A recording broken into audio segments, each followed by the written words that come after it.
એક વખતની વાત છે જ્યારે ભગવાન શ્રીરામ અને લક્ષ્મણ સીતાજીની શોધમાં જંગલોમાં ભટકી રહ્યા હતા ત્યારે તેઓ કિષ્કિંધા રામના રાજ્યમાં પહોંચ્યા. ત્યાં વાનર રાજા સુગ્રીવ સાથે તેમની મુલાકાત થઈ. સુગ્રીવના દરબારમાં એક મહાન વાનર હતો, હનુમાન.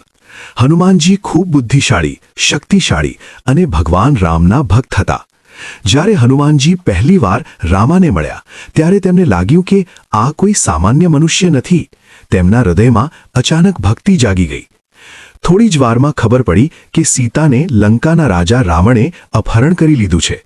સીતાજીની શોધ માટે વાનર સેના સમુદ્ર કિનારે પહોંચી. પણ સમસ્યા હતી, સામે હતો વિશાળ સમુદ્ર.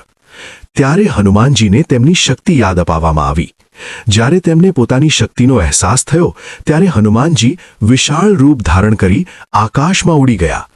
એક જ છલાંગમાં તેમણે સમુદ્ર પાર કરી લીધો અને લંકા પહોંચી ગયા. લંકામાં તેમણે આખું શહેર શોધ્યું અને અંતે એક બગીચામાં સીતાજીને જોયા. હનુમાનજી વૃક્ષ પર બેઠા અને ભગવાન રામની મુદ્રિકા સીતાજીને આપી. સીતાજીની આંખોમાં આશા ફરી જીવંત થઈ ગઈ. હનુમાનજીએ કહ્યું, માતા, ભગવાન રામ ખૂબ જલ્દી તમને લેવા આવશે.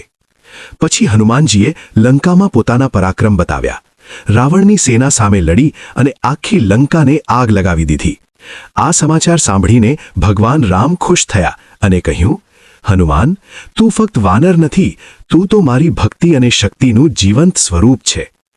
તે દિવસથી હનુમાનજી ભક્તિ, શક્તિ અને વિશ્વાસના પ્રતીક બની ગયા.